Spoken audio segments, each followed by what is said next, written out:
Hello, future officers সকল. Welcome to Competition Care Newspaper Made Simple Series. আজি এই সিৰিজটোত আমি আলোচনা কৰিম 12th of February 2024 কিছুমান গুৰুত্বপূৰ্ণ কাৰেণ্ট এফেয়াৰ্ছৰ টপিকছ. গতিকে আহক আৰম্ভ কৰোঁ আমাৰ আজিৰ ভিডিঅ'টো. অ'কে, লাষ্ট ক্লাছত আমি কৰিছিলোঁ ইউএন ওমেনৰ বিষয়ে. তাত মই কৈছিলোঁৱে আৰু হেডকোৱাৰ্টাৰটো ক'ত আছিলে. গতিকে ইয়াৰ শুদ্ধ আনচাৰটো হ'ব অপশ্যন ডি, নিউয়ৰ্ক. দেন খেলো ইণ্ডিয়া ইউথ ইউনিভাৰ্চিটি গেমছ, এইটো আছাম বুলি ক'লেও অকণমান ভুল হয় আনচাৰটো. আছাম এণ্ড নৰ্থ ইষ্ট হ'ব, এইটো নৰ্থ ইষ্টতো হ'ব কিছু কিছু জেগাত, হয়নে? চ' আছাম এণ্ড নৰ্থ ইষ্টত খেলো India youth game university game 2024 এবাৰ কণ্ডাক্ট কৰা হ'ব. অ'কে, আমাৰ ফাৰ্ষ্ট টপিকটো আমি আগবাঢ়িছোঁ. আমাৰ ফাৰ্ষ্ট টপিকটো হ'ল আজি ছভৰেইন গ'ল্ড বণ্ড স্কিম 2023 এণ্ড 24. গতিকে ইয়াত কি দুটা শব্দ আছে, এটা হ'ল ছভৰেইন আৰু এটা হ'ল গ'ল্ড. গ'ল্ডটোতো আমি গম পাওঁ, আৰু এটা শব্দ আছে বণ্ড. এতিয়া আমি তিনিটা শব্দৰ লগতে পৰিচয় হৈছোঁ. ছভৰেইন বা ইণ্ডিপেণ্ডেণ্ট বুলি আমি ক'ব পাৰোঁ. গ'ল্ড মানে সোণ আৰু বণ্ডৰ কথা আপোনালোকে শুনা পায়, হয়নে? যেতিয়া কিবা এটা কোম্পানী বা এটা অৰ্গেনাইজেশ্যনক যদি ফাণ্ড ৰেইজ কৰিব লগা থাকে, তেতিয়া তেওঁলোকে কিছুমান শ্বেয়াৰ্ছ ইছ্যু কৰে বা বণ্ড কিছুমান ইছ্যু কৰে তেওঁলোকক মানি ৰেইজ কৰিবৰ কাৰণে, ঠিক আছে? চ' এতিয়া এই ছভৰেইন গ'ল্ড বণ্ডটো কোনে ইছ্যু কৰিব আমি অকণমান চাই লওঁ. The sovereign gold bond scheme 2023-24 Series 4 will be open for subscription during February 12 to 16. গতিকে ছভৰেইন গ'ল্ড বণ্ড এটা স্কিম ওলাইছে. এইটো নতুন নহয়, পুৰণি স্কিম হয়, বাট এইটো সময়ে সময়ে খুলি দিয়া হয় যাতে মানুহে এই গ'ল্ড পাৰ্চেছ কৰিব পাৰে, ঠিক আছে? এই বণ্ডটো পাৰ্চেছ কৰিব পাৰে. আৰু এইটো কেতিয়াৰ পৰা দিছে? ফেব্ৰুৱাৰী 12 পৰা ফেব্ৰুৱাৰী 16, 2024 লৈকে খুলি দিয়া হৈছে 4 দিনৰ কাৰণে. এতিয়া এই ছভৰেইন গ'ল্ড বণ্ড আৰু government security denominated in grams of gold, ঠিক আছে? এইটো কোনে ইছ্যু কৰে আমি গম পালোঁ যে গভৰ্ণমেণ্ট ছিকিউৰিটিজ হয়, মানে ইয়াত গভৰ্ণমেণ্ট জড়িত হৈ আছে, ঠিক আছে? They are substitute for holding physical gold. এইটো ছাবষ্টিটিউট হয় ফিজিকেল গ'ল্ড হোল্ড কৰা জেগাত আপুনি এটা বণ্ড আপুনি হোল্ড কৰি থাকিব, ঠিক আছে? এইটো ছাবষ্টিটিউট বুলি কৈছে. এই বস্তুবোৰ বহুত ইম্পৰ্টেণ্ট হয়. ইকনমিক্সত এনেকুৱা ধৰণৰ কুৱেশ্যনবোৰ প্ৰিলিমছত আহিব পাৰে ডেফিনেটলি. হয়তো ছভৰেইন গ'ল্ড বণ্ড সুধিব পাৰে, ঠিক আছে? গ্ৰীণ বণ্ড সুধিব পাৰে, ঠিক আছে? গতিকে এইবোৰ বস্তু ইকনমিক্সৰ বস্তুটো ষ্টেটিকতকৈ কাৰেণ্ট বহুত বেছি ইম্পৰ্টেণ্ট হয়, হয়নে? গতিকে ডেফিনেটলি এইবোৰ বস্তু যিহেতু নিউজত থাকে, গতিকে এটা কুৱেশ্যন ইয়াৰ পৰা অহাটো স্বাভাৱিক. Then investors have to pay the issue price in cash and bond will be redeemed in cash on maturity. গতিকে তেওঁলোকে কেছত এইটো বস্তু পাৰ্চেছ কৰিব পাৰিব. The bond is issued by Reserve Bank of India on behalf of the government. Very very very important. এই লাইনটো একেবাৰে মনত ৰাখিব. যদি ষ্টেটমেণ্টত দিয়া থাকে যে গভৰ্ণমেণ্টে ইছ্যু কৰে, ডিৰেক্টলি নহ'ব, কাৰণ গভৰ্ণমেণ্টে বণ্ড ইছ্যু নকৰে. গভৰ্ণমেণ্টে এই গ'ল্ড বণ্ডটো কোনে ইছ্যু কৰিব? ৰিজাৰ্ভ বেংকে কৰিব অন বিহাফ অফ গভৰ্ণমেণ্ট, ঠিক আছে? ডিৰেক্টলি ইয়াত গভৰ্ণমেণ্ট অফ ইণ্ডিয়াই এই বণ্ডটো ইছ্যু নকৰে. Clear? Okay. Persons resident in India as defined under Foreign Exchange Management Act 1999. এই এক্টবোৰ বহুত ইম্পৰ্টেণ্ট হয়. লাষ্ট ইয়াৰ প্ৰিলিমছত কুৱেশ্যন সুধিছিলে. ফৰেন এক্সচেঞ্জ মেনেজমেণ্ট এক্ট আৰু কেইখনমান এক্ট তেওঁলোকে ষ্টেটমেণ্টত দি পেলাই সুধিছিলে যে কোনকেইখন এক্ট কোনটো বস্তুৰ লগত ৰিলেটেড হয়. ফৰেন এক্সচেঞ্জ মেনেজমেণ্ট এক্ট 1999 কিহৰ লগত জড়িত হয়? এই ধৰণৰ ফৰেন এক্সচেঞ্জ ৰিজাৰ্ভবিলাকৰ লগত জড়িত হয়. R eligible to invest in SG, মানে ছভৰেইন গ'ল্ড বণ্ডত এলিজিবল হয়. এইটো ৰেচিডেণ্ট অফ ইণ্ডিয়াই পাৰিব. এতিয়া কোনে নোৱাৰিব যদি সোধে, তেতিয়াহ'লে NRIবোৰে নোৱাৰিব. NRIবোৰে নোৱাৰিব. প্ৰাইভেট লিমিটেড কোম্পানীবিলাকে নোৱাৰিব. PVT LTD বুলি দিছোঁ মই. এই বস্তুবোৰ অকণমান চাই যাব দেই. প্ৰাইভেট লিমিটেড কোম্পানী আৰু NRIবোৰে এই গ'ল্ড বণ্ড পাৰ্চেছ কৰিব নোৱাৰে. বা কিছুমান যদি ফাৰ্ম হয়, ফাৰ্মো পাৰ্চেছ কৰিব নোৱাৰে, ঠিক আছে? ৰেজিষ্টাৰ্ড ফাৰ্ম কিছুমান আছে, সেই ফাৰ্মবিলাকেও এই গ'ল্ড বণ্ডটো পাৰ্চেছ কৰিব নোৱাৰে. Okay. Eligible investor includes individual, HUF মানে Hindu undivided family, trust, universities and charitable institution. ইয়াত ক্লিয়াৰলি মেনশ্যন দিয়া আছে, ঠিক আছে? কোন এলিজিবল হয় আৰু কোন নহয় বুলি ক'লোঁ. NRI, non resident of India, private limited company বা ফাৰ্ম, এইবোৰে gold loan gold bond purchase কৰিব নোৱাৰে হ'ব আৰু কোনে পাৰচেজ কৰিব পাৰিব এজন ইণ্ডিভিজুৱেলে পাৰিব HUF মানে Hindu undivided family trust universities and charitable institution এইবোৰে এলিজিবল হয় এই গোল্ড বন্ডটো পাৰচেজ কৰিবৰ কাৰণে দেন bonds মানে ইলেক্ট্ৰনিক মাধ্যমত পাৰচেজ কৰা হ'ব bonds are issued in denomination of 1 gram gold and in multiples thereof গতিকে এই যেটো bond থাকিব ইয়াৰ ভ্যালুয়েশনটো কিমান হ'ব 1 গ্ৰাম সোণাৰ যেটো মূল্য মাৰ্কেট মূল্য সেই মূল্যটোৰ সমান এটা প্ৰাইস তাত দিয়া হ'ব ঠিক আছে তো ইকুইভ্যালেন্ট টু 1 গ্ৰাম গোল্ড গতিকে 1 গ্ৰাম গোল্ড বৰ্তমান মাৰ্কেটত যেটো দাম আছে সেই দামটোৰ এগেইনষ্টত এটা বন্ড ইস্যু কৰা হ'ব ঠিক আছে ভেৰি ইম্পৰ্টেন্ট এইটো বস্তু minimum investment in bond shall be 1 গ্ৰাম গতিকে এজন ব্যক্তিয়ে মিনিমাম 1 গ্ৰাম কিন্তু বন্ডত ইনভেস্ট কৰিব লাগিব মিনিমাম এই ওয়াৰ্ডবোৰ মনত ৰাখিব ৰেড মাৰ্ক কৰা আছে minimum and with a maximum limit of subscription of 4 kg for an individual maximum কিমান 4 কিলো সোণলৈকে তেওঁলোকে এই গোল্ড বন্ডত ইনভেস্ট কৰিব পাৰিব ম্যাক্সিমাম লিমিটটো চাব এটো ফৰ ইন্ডিভিজুৱেল এজন ব্যক্তিৰ কাৰণে লিমিটটো কিমান আছে 1 গ্ৰামৰ পৰা 4 kg then 4 kg for Hindu undivided family and 20 kg for trust and similar entities notified by government from time to time as per fiscal year to April to March. So yat ki palu ami jodi Hindu undivided family hoy ba ejon jodi individual hoy ejon individual or Hindu undivided family hole teloke maximum kiman 4 kg লকে purchase কৰিব পাৰিব maximum ঠিক আছে মিনিমামটো সবৰ ক্ষেত্ৰত একেই হয় 1 গ্ৰামে হয় কিন্তু যদি এটা ট্ৰাষ্ট বা এখন যদি ইউনিভাৰ্সিটিজ হয় তেতিয়া হলে তেওঁলোকে ম্যাক্সিমাম 20 kg লকে পাৰচেজ কৰিব পাৰিব দ্যাট ইজ ভেৰি ইম্পৰ্টেন্ট স্টেটমেন্টত এনেকুৱাকে কোৱেশ্চন দিব পাৰে ঠিক আছে সো ইউনিভাৰ্সিটিজ বা ট্ৰাষ্ট এবোৰে পাৰিব কিন্তু তাৰ কাৰণে কি লাগিব গভৰ্নমেন্টে পাৰমিশন দিব লাগিব ঠিক আছে গভৰ্নমেন্ট নোটিফাই কৰিব লাগিব from time to time fiscal year বু জানে নহয় আপোনালোকে যে 1 এপ্ৰিলৰ পৰা 31 মাৰ্চলৈকে আমাৰ ফাইনান্সিয়েল ইয়াৰটো আমাৰ নিৰ্ধাৰণ কৰা আছে হয়নে ঠিক আছে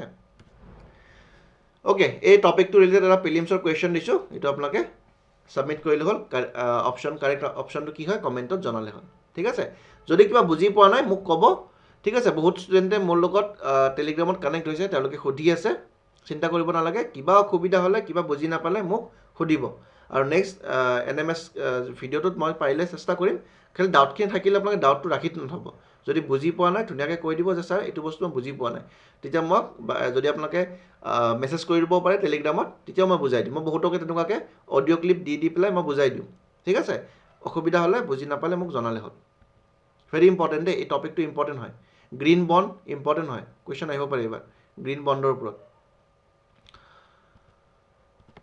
দেন ভাৰত ৰত্ন এগেইন এবাৰ নিউজত আছে এই বস্তুটো মোৰ খুদিব যেন লাগিছে এবাৰ প্ৰিলিমছত দেই কাৰণ এইটো বহুত এবাৰ ৰেকৰ্ড হ'ল একচুয়ালি আৰু ৰেকৰ্ড এইটো কাৰণে হ'ল যে 5 জন ব্যক্তিক এবাৰ ভাৰত ৰত্ন দিয়া গৈছে ঠিক আছে ইয়াৰ আগলৈকে ইমান লাৰ্জ নম্বৰত মানুহক দিয়া নাছিলে 1999ত 4 জন ব্যক্তিক ম্যাক্সিমাম দিয়া হৈছিল ঠিক আছে ম্যাক্সিমাম 4 জন ব্যক্তিক দিয়া হৈছিল বাট এবাৰ 2024 বৰ্ষত 5 গৰাকী ব্যক্তিক দিয়া হৈছে সেইটো কাৰণে বহুত বেছি ইম্পৰ্টেন্ট হয় আৰু ইয়াৰ পৰা স্ট্যাটিক কোৱেশ্চনো খুদিব পাৰে ঠিক আছে গতিকে প্ৰথমতে কাক দিয়া হৈছিল মই অলৰেডি এনএমএছত কভাৰ কৰিছিলো कर्पूरी सारक दिया হৈছিলে তেওঁ বিহাৰৰ মুখ্যমন্ত্ৰী আছিল তাৰ পিছত এলকে আদবানি হেতু মই কভাৰ কৰিছো পুৰণা ভিডিওছ কিনি আপোনালোকে সোৱানা যদি চাই লব তাত মই কভাৰ কৰিছো আৰু শেহতীয়াকৈ কাক দিয়া হল এমএস স্বামীনাথন আমি জানোৱে এমএস স্বামীনাথন কোন হয় গ্ৰীণ ৰিভলিউচনৰ লগত জড়িত হয় ফাদাৰ অফ গ্ৰীণ ৰিভলিউচন বুলি ক'লে এমএস স্বামীনাথন হয় তেওঁ ৰিসেন্টলি ঢুকাইছিলে 28 সেপ্টেম্বৰ 2023 বৰ্ষত হয় না দেন পিভি নৰসিম্হা ৰাও আমি সকলোৱে জানো এলপিজি ৰিফৰ্ম আহিছিলে লিবাৰেলাইজেশন প্ৰাইভেটাইজেশন এন্ড গ্লোবালাইজেশন 1991 ত মানে মনমোহন সিং যেতিয়া ফাইনান্স মিনিষ্টাৰ আছিল খুব ডাঙৰ এটা বোল্ড ডিসিশন আছিল আমাৰ ইকোনমিৰ ক্ষেত্ৰত গতিকে নৰসিম্হা ৰাও স্যাৰ আছিল সেইখিনি আমাৰ ইণ্ডিয়াৰ prime minister then Chaudhary Charan Singh তেখেতো আছিল former prime minister of India গতিকে এই সকল প্ৰমিনেন্ট লিডাৰক কি কৰা হৈছিল পোষ্টমাছলি কাৰণ তেওঁলোকৰ মৃত্যুৰ পিছত মৰণাপ্ৰান্ত বুলি কয় তেওঁলোকক এই এৱাৰ্ডটো দিয়া হ'ল পষ্টমাছলি হয়নে Bharat Ratna will be conferred on former Prime Minister P.V. Narasimha Rao, Chaudhary Charan Singh as well as Green Revolution pioneer M.S. Swaminathan, it we already discussed korilu. Adding to that awardees already announced earlier this year, Socialist leader Karpuri Thakur and former Deputy Prime Minister L.K. Advani, it we cover already koriswe, right? এই গোটেইকেইটা ব্যক্তিক কি কৰা হৈছে 2024 বৰ্ষৰ কাৰণে ভাৰত ৰত্ন বঁটা প্ৰদান কৰা হৈছে This year's tally of 5 Bharat Ratna awardees is the highest that has been ever announced in a single year. গতিকে সেই কাৰণে এইটো বস্তু বহুত নিউজত আহিছে হয়নে তো খুদিব পাৰে যে লাষ্ট টাইম হাইয়েষ্ট কেতিয়া দিয়া হৈছিল তেতিয়া মনত ৰাখিব 1999 ত 4 জন ব্যক্তিক দিয়া হৈছিল ওকে 4 জন ব্যক্তিক দিয়া হৈছিল 1999 ত Then Bharat Ratna, the highest civilian award of the country, was instituted in the year 1954 year to falko mount rakhibo statement wise khudi dibo pare any person without distinction of race occupation position sex is eligible for this award a award to pabo kane kono ami discrimination koribo noro on the ground of race occupation position sex ami kono discriminate nokara koi irrespective of any caste any religion ami e bota diu thik ase It is awarded in recognition of exceptional service public performance of the highest order in any field of human endeavor. গতিকে any field যিকোনো ফিল্ডত যদি আপুনি highest মানে হেৰি কৰিছে কন্ট্ৰিবিউশন দিছে তেতিয়াহলে বা এক্সেপশনাল সাৰ্ভিস আপুনি দিছে যিকোনো ফিল্ডৰ হ'ব পাৰে তেতিয়াহলে এই বঁটাটো পাবলৈ আপুনি সক্ষম হ'ব The recommendation for Bharat Ratna are made by Prime Minister himself to the President very very important এই লাইনটো বহুত ইম্পৰ্টেন্ট কোনে ৰেকমেন্ড কৰে এনেকুৱাকে ষ্টেটমেন্ট ইবোৰ বস্তু খুদিব পাৰে কোনে বটা পাইছে নুহুদি পেলাই কাৰণ কোনে বটা পাইছে এটো কোৱেশ্চন অকমান ইজি হৈ যায় সকলোৱে চাই যাব যে এইবাৰ একজন ব্যক্তিক ভাৰতৰত্ন বটা দিয়া হৈছে গতিকে তেওঁলোকে অকমান কোৱেশ্চনত ট্ৰিকি কৰিবৰ কাৰণে বেকগ্ৰাউণ্ডটো খুদাৰ বহুত বেছি চান্স আছে ঠিক আছে গতিকে খুদিব পাৰে যে ভাৰতৰত্ন বটাটো কোনে ৰেকমেন্ড কৰে প্ৰাইম মিনিষ্টাৰে বাট বটাটো দিব কোনে প্ৰেসিডেন্ট অফ ইণ্ডিয়া ঠিক আছে On the conferment of the award The recipient received sanad মানে certificate বুলি কৈছে signed by president and a medallion গতিকে এটা মেডেল দিয়া হ'ব ভাৰতৰত্ন বঁটা এটা দিয়া হ'ব আৰু লগতে কি দিয়া হ'ব এখন certificate তেওঁ দিয়া হ'ব The award does not carry any monetary grant এইটো super important হয় এইবোৰ বস্তু super important এটো কাৰণে 5 star আপোনালোকে দিব পাৰে এইবোৰ বস্তুৱে খুদে জেনাৰেলি কি হয় বটাবোৰত আপোনালোকৰ কিবা না কিবা মানিটাৰী গ্ৰান্ট এটা থাকে বাট ভাৰত ৰত্নত কোনো ধৰণৰ পইচা দিয়া নহয় ক্লিয়াৰ একদম ভালকৈ মনত ৰাখিব মই যিমান পাৰো হিমান আপোনালোকক বুজাব চেষ্টা কৰিছো এইখিনি বস্তু ভালকৈ মনত ৰাখিব কেতিয়া এস্টাবলিশ হৈছিল তাৰ পিছত হাইয়েষ্ট এবাৰ দিয়া হ'ল লাষ্ট টাইম হাইয়েষ্ট কিমান আছিল 4 জন ব্যক্তিক 1999 চনত দিয়া হৈছিল কাৰ ৰেকমেন্ডেশনত দিয়ে প্ৰাইম মিনিষ্টাৰ আৰু কোনে দিয়ে বুলি যদি কয় তেতিয়াহলে প্ৰেসিডেন্টে দিয়ে হ'ব ওকে এটা কোৱেশ্চন মই আপোনাক খুদিছো হেতু হল যে 1954 ত আমি গম পালো যে এই বটাটো দিয়া হৈছিল 1954 ত 3 জন ব্যক্তিক এই বটা দিয়া হৈছিল ঠিক আছে সেই 3 জন ব্যক্তি কোন হয় মোক কমেন্ট সেকশনত জনাব লাগে লগতে আৰু এটা ইনফৰমেশন মই ইয়াত দি দিছো ভাৰত ৰত্ন এটা ইয়াৰত ম্যাক্সিমাম 3 জন ব্যক্তিক দিব পাৰে ম্যাক্সিমাম 3 পাৰসনকছে দিব পাৰে ঠিক আছে ম্যাক্সিমাম 3 জন ব্যক্তিক দিব পাৰে ইন এ সিঙ্গল ইয়াৰ ঠিক আছে যে আপোনালোকে খুদিব যে 1999 ত কেনেকৈ 4 জন ব্যক্তিক দিলে বা এবাৰ কেনেকৈ 5 জন ব্যক্তিক দিয়া হ'ল সেই বস্তুটো মই আপোনালোকক যদি কোনোবাই জানে কমেন্ট সেকশনত জনালে মই খুব সুখী হ'ম আৰু যদি নাজানে মই নেক্সট ক্লাছত আপোনালোকক কৈ দিম আপোনালোকে অকমান চেষ্টা কৰকচোন যে মই কলো যে ম্যাক্সিমাম 3 জন ব্যক্তিক এটা বৰ্ষত দিয়া হয় ভাৰত ৰত্ন বঁটা কিন্তু 1999 ত 4 জন ব্যক্তিক দিয়া হৈছিল আৰু এইবাৰ 2024 বৰ্ষত 5 গৰাকী ব্যক্তিক দিয়া হ'ল What is the reason? কি ৰিজনত দিয়া হ'ল যদি কোনোবাই ক'ব পাৰে কমেন্ট সেকশনত মই বিৰাট ভাল পাম ঠিক আছে আৰু 3 জন ব্যক্তি 1954 ত কাকাক দিয়া হৈছিল আপোনালোকে কমেন্ট সেকশনত জনালে হ'ল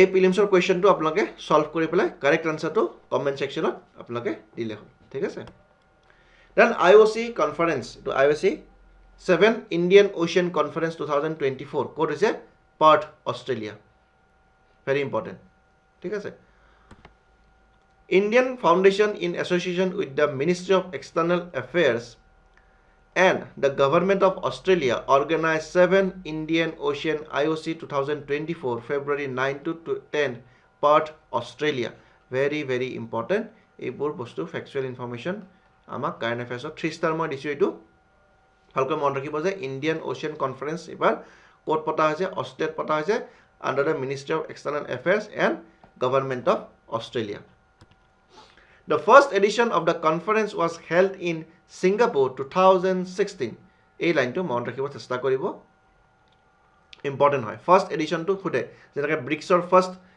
কনফাৰেন্সখন ক'ত হৈছিলে এটা পৰীক্ষাত সুধিছিলে 2009ত ক'ত হৈছিলে ব্ৰিক্সৰ ফাৰ্ষ্ট কনফাৰেন্সখন গতিকে এনেকুৱাকৈ সুধিব পাৰে যে ফাৰ্ষ্ট কনফাৰেন্সখন কেতিয়া হৈছিলে Singapore 2016ত It is organized by India Foundation in partnership with the other organization in the region গতিকে ইণ্ডিয়ান ওশেন ৰিজনটোত যিবোৰ কাণ্ট্ৰিজ আছে তেওঁলোকৰ সেই অৰ্গেনাইজেশ্যনবিলাকৰ লগত লগ হৈ পেলাই এই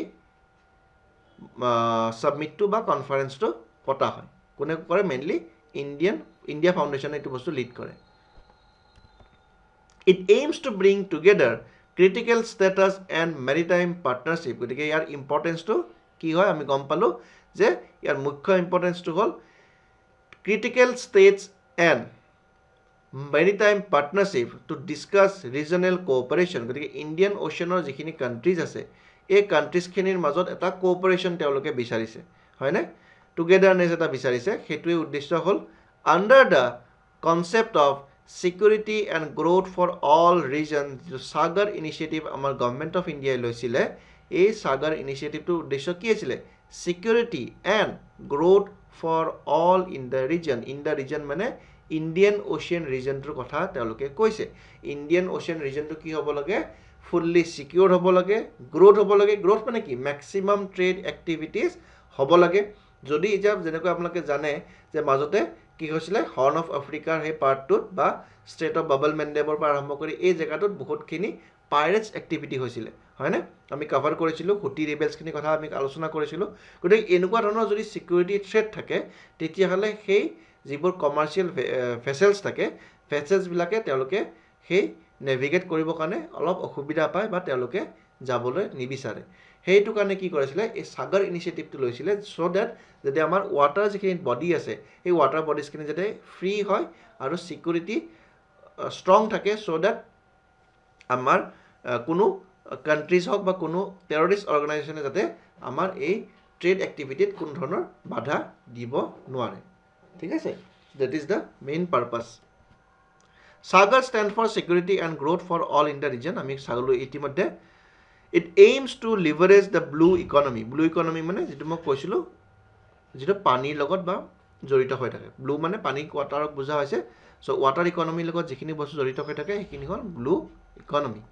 and maintain strategic partnership with littoral states in Asia and Africa then কি কৈছে seeks to provide leadership in capacity building and capability enhancement program transparently গতি এইখিনি বস্তু সাগৰ ইনিচিয়েটিভৰ এটা অবজেক্টিভ বুলি আমি ক'ব পাৰো ঠিক আছে ইম্পৰ্টেন্ট হয় মেইনছৰ কাৰণে অকমান ইম্পৰ্টেন্ট হয় এইবোৰ স্কিমবোৰ আমি লিখিব লাগে কাৰণ এতিয়া সাগৰ ইনিচিয়েটিভটো এবাৰ লিখিব আহিব মানে সাগৰ ইনিচিয়েটিভ নহ'লে বাট সাগৰ ইনিচিয়েটিভৰ দৰে এনেকুৱা ইম্পৰ্টেন্ট বস্তু আমি লিখিব লাগিব কিয় কাৰণ মেৰিটাইম সিকিউৰিটিৰ ওপৰত বহুত বেছি ফোকাস কৰা হৈছে কাৰণ ৰিসেন্ট যিটা ঘটনা হৈছে সেইটো কাৰণে কাৰেণ্ট এফেয়াৰ্সৰ পৰা জিএছ পেপাৰ 3 আপোনালোকে ডেফিনেটলি এটা এনেকুৱা মেৰিটাইম সিকিউৰিটি ৰিলেটেড কোৱেশ্চন পাব ঠিক আছে সো মই কন্টেন্ট দিয়ে দিলো আপোনালোকক আৰু এইখিনিতে মই জনাব খুজিছো আমাৰ এডিটৰিয়েল এনালাইসিস আজিৰ পৰা মই ষ্টাৰ্ট কৰি দিছো আপোনালোকক আৰু এই এডিটৰিয়েল এনালাইসিসটো কমপ্লিটলি ফৰ মেইনছৰ কাৰণে ইয়াত আমি যিমান পাৰো কন্টেন্ট আমি দিবলৈ চেষ্টা কৰিম যিখিনি ভাল এডিটৰিয়েল আহিব দা হিন্দুৱে হওক বা আসাম ট্ৰিবিউনে হওক সেইখিনি আমি কভাৰ কৰিব চেষ্টা কৰিম সো দ্যাট প্ৰিলিমছৰ পিছত যাতে আপোনালোকৰ কাৰণে এটা ভাল কন্টেন্ট ৰেডি ইতিমধ্যে হৈ থাকে আৰু সেই কন্টেন্টখিনি আপোনালোকে যাতে আনসাৰত লিখিব পাৰে কাৰণ current affairs not only in prelims মই আকৌবাৰ কৈছো current affairs not only in prelims মেইনছতো ক্ৰিটিকেল ৰোল প্লে কৰিব ঠিক আছে মেইনছত আপোনালোকে কাৰেণ্ট এফেয়াৰ্সৰ কোৱেশ্চন পাৰ পেপাৰ এটলিষ্ট 3টা 4টা কোৱেশ্চন পাবই পাব ঠিক আছে গতিকে মেইনছত 4টা কোৱেশ্চন মানে বহুত মাৰ্কস হয় প্ৰিলিমছত 4টা কুৱেশ্যন মানে 8 মাৰ্কছ, বাট মেইনছত যদি 10 মাৰ্কছৰ 4টা আহিল 40 নম্বৰ, যদি 15 মাৰ্কছৰ 4টা কুৱেশ্যন আহিলে 60 মাৰ্কছ, 60 মাৰ্কছ বহুত ডাঙৰ এটা হিউজ নাম্বাৰ হয়নে?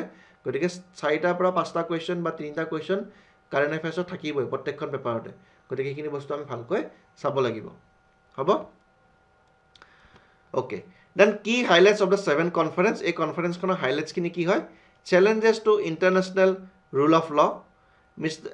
মিষ্টাৰ এছ জয়শংকৰ তেখেত কোন হয়? এক্সটাৰ্নেল এফেয়াৰ্ছ মিনিষ্টাৰ হয় আমাৰ ইণ্ডিয়াত। Highlighted challenges to the international rule of law for Red Sea in Indo Pacific implicitly targeting China's action. গতিকে মই অলৰেডি ক'লোৱে ৰেড চিত যিটো মানে এটা কনফ্লিক্ট ষ্টাৰ্ট হৈছে সেইটো তেওঁলোকে ইতিমধ্যে এই কনফাৰেন্সখনত এড্ৰেছ কৰিছে। Then call for conflict reduction, আৰু চাইনাৰ এংগলটোতো আছেই, মই কৈছিলোঁ 9 ডেজ লাইন এটা তেওঁলোকে কৈছিলে নহয়, চাউথ চাইনা চি তেনেকুৱাকৈ বনাই থৈ দিছিলে। চাইনা সময়ে সময়ে এইবিলাক তেওঁলোকে আন কাণ্ট্ৰিজবিলাকক সৰু সৰু কাণ্ট্ৰিজবিলাকক অসুবিধা কৰি আহি আছে। গতিকে চাইনা হওক বা ৰেড চিত যিখিনি আমাৰ হুটি ৰিবেল বা এনেকুৱা ধৰণৰ টেৰৰ অৰ্গেনাইজেশ্যনবোৰ আছে, তেওঁলোকে যিখিনি আমাক অসুবিধা কৰি আছে নেভিগেশ্যন কৰাত ভেছেলছবোৰ, তাৰ ওপৰত এই ইণ্ডিয়ান অ'চিয়ান কনফাৰেন্সত আলোচনা কৰা হৈছে। Australian foreign minister emphasises the necessity of reducing conflict in the region and amid growing tensions. গতিকে অষ্ট্ৰেলিয়াৰ ফৰেন মিনিষ্টাৰজনে কি কৈছে যে যিবোৰ কনফ্লিক্ট বৰ্তমান হৈ আছে সেইবোৰ সাম কাটিব লাগে, এটা পজিটিভ বা গ্ৰ'থ আমি সকলোৱে বিচাৰিব লাগে। দেন কি কৈছে? ৰেফাৰেঞ্চ টু চাইনাছ একশ্যন, তেওঁলোকে কৈছে S Jaishankar made indirect references to China's troop build up at the line of actual control and actions in the South China Sea. South China Sea ক'লোৱে মই সেইটো কথা। দেন লাইন অফ একচুৱেল কণ্ট্ৰলৰ ওপৰত তেওঁলোকৰ যিটো পজিশ্যন, এই পজিশ্যনটো ক্লিয়াৰ কৰিব লাগে। কাৰণ ৰিচেণ্টলি আপোনালোকে ভিডিঅ' এটা ভাইৰেল হৈছিলে, গম পায় যে লাডাখত তেওঁলোকে আকৌ ভিতৰলৈ সোমাই আহিবৰ কাৰণে তেওঁলোকে চেষ্টা কৰিছিলে, বাট তাৰ গাঁৱৰ মানুহবোৰে কি কৰিলে? ডিফেণ্ড কৰিলে। সেইটো কাৰণে কি কৰা হৈছিলে? মই কৈছিলোঁ আপোনালোকক বহুত ইম্পৰ্টেণ্ট বস্তুছিলে, ভাইব্ৰেণ্ট ভিলেজ প্ৰগ্ৰেমটোৰ কথা কৈছিলোঁ নে মই? ভাইব্ৰেণ্ট ভিলেজ প্ৰগ্ৰেমটো ভেৰি ভেৰি ইম্পৰ্টেণ্ট, আজিয়ে চাই ল'ব আপোনালোকে। মই নিউজ এলাইচিত কভাৰ কৰিছোঁ vibrant village programme, why it is important. এইবোৰ কাৰণে ইম্পৰ্টেণ্ট হয়, সেইটো কাৰণে মিনিষ্টাৰ অফ হোম এফেয়াৰ্ছে ভাইব্ৰেণ্ট ভিলেজ প্ৰগ্ৰেমটো বনাইছিলে। দেন কিবিথুত কি কৰা হৈছিলে? ৰিচেণ্টলি আমাৰ অনাৰেবল হোম মিনিষ্টাৰ আহিছিলে নহয় অৰুণাচল প্ৰদেশৰ Kibithu, that is the most eastern most part of the India. So' তাত কি কৰা হৈছিলে? তাতো এনেকুৱা ধৰণৰ ছেম ইনিচিয়েটিভ এটা লোৱা হৈছিলে। কোনে ক'ব পাৰিব? মোক কমেণ্ট ছেকশ্যনত ক'ব লাগে। কিবিথুত ৰিচেণ্টলি আমাৰ union home minister Amit Shah ডাঙৰীয়াই কি লঞ্চ কৰিছিলে, কোনটো স্কিম লঞ্চ কৰিছিলে কিবিথুত? ঠিক আছে, এইটো কমেণ্ট ছেকশ্যনত আপোনালোকে জনাবচোন, ভেৰি ইম্পৰ্টেণ্ট, এইকেইটা বস্তু আহিব দেই। Then stressing the importance of adhering to the internationally negotiated regimes. ঠিক আছে, চ' এইখিনি আছিলে আমাৰ কি highlights in the 7th conference. So' এই টপিকটো আমি বহুত কম্প্ৰিহেনচিভলি কভাৰ কৰিলোঁ আৰু ইম্পৰ্টেণ্ট আছিলে। ঠিক আছে, এই টপিকটো বহুত ইম্পৰ্টেণ্ট হয়, GS পেপাৰ 3ত এটা কুৱেশ্যন আহিব পাৰে ডেফিনেটলি। আৰু সাগৰ ইনিচিয়েটিভটো প্ৰিলিমছতো সুধিব পাৰে যে সাগৰ ইনিচিয়েটিভৰ মেইন অবজেক্টিভটো কি আছিলে। ঠিক আছে, সেইটো সুধিব পাৰে। Security and growth for all in the region. Okay, next টপিকটো আমি আগবাঢ়িছোঁ, এইটো হ'ল online safety act. So' online safety act এখন আহিছে, কোনে আনিছে আমি অকণমান চাওঁ। Human rights commission of Sri Lanka HRCSL reveals sanctions non compliance with SC determination under online safety bill. The wide-ranging law prohibits false statement about incidents in Sri Lanka. The statement with an express intention on hurting religious feeling. গতিকে এই বস্তুটো কি কৰা হৈছে, যিটো human rights commission of Sri Lanka আছে তেওঁলোকে এই অনলাইন ছেফটি বিলখন আনিছে। কাৰণ কি হয়, অনলাইন ছেফটি বিলখন কিয় ইম্পৰ্টেণ্ট? নহ'লে বহুত সময়ত কি কৰা হয়, অনলাইনত কিছুমান ফেক প্ৰপাগাণ্ডা চলোৱা হয়। ঠিক আছে, সেইবোৰৰ ওপৰত একশ্যন ল'বৰ কাৰণে তেওঁলোকে এই এক্টখন আনিছে, অনলাইন ছেফটি বিলখন। কি দিছে এটা চাওকচোন, an express intention of hurting religious feelings. গতিকে বহুত সময়ত বহুত মানুহে এইবোৰ কি কৰে, আন ধৰ্মৰ মানুহৰ চেণ্টিমেণ্ট হাৰ্ট কৰিবৰ কাৰণে বহুত প্ৰপাগাণ্ডা চলায়, ফলছ প্ৰপাগাণ্ডা কিছুমান চলায়। সেইবোৰ আমাৰ ইণ্ডিয়াতো বহুত প্ৰিভেলেণ্ট হয়। এতিয়া ইণ্ডিয়াতো বহুতখিনি ল ষ্ট্ৰিক্ট কৰা হৈছে। মই মাজতে এখন ল কৰাইছিলোঁ, ডিজিটেল ডাটা প্ৰটেকশ্যন বিলৰ কথা কৈছিলোঁ, হয়নে? বা অন্যান্য যিবোৰ আমাৰ ডিজিটেল মাধ্যমত যিবোৰ সেফটিৰ কাৰণে যিবোৰ ল গভৰ্নমেণ্ট অফ ইণ্ডিয়া আনিছে তেওঁলোকৰ মেইন উদ্দেশ্য এইটোৱে যে এইবোৰ বস্তু বন্ধ কৰিব লাগে ঠিক আছে বেকগ্ৰাউণ্ড কি হয় critics claim it stiffless criticism before the election আৰু authorities claim it will benefit in the battle against cyber crime গতিকে দুটা পক্ষৰে বেলেগ বেলেগ ভাৰ্চন আছে এটা পক্ষই কৈছে যে আপোনালোকে ইলেকশ্যনত যেটো অপজিশন পাৰ্টি তেওঁলোকে কৈছে ইলেকশ্যনত তেওঁলোকে এইটো ব্যৱহাৰ কৰিবৰ কাৰণে এই একখন আনিছে আনহাতে ৰুলিং পাৰ্টিয়ে কৈছে যে আমি সাইবাৰ ক্ৰাইমৰ ক্ষেত্ৰত যেটো আমাৰ যেটো প্ৰচেষ্টা বা আমাৰ যেটো যিখন যুদ্ধ সাইবাৰ ক্ৰাইমৰ এগেইনষ্টত সেই যুদ্ধখনত আমি নিজকে মানে প্ৰতিহত কৰিবৰ কাৰণে যুদ্ধখনত আমি এই যেটো ইনিচিয়েটিভ আমি এটো লৈছো ঠিক আছে statement by international organization amnesty international said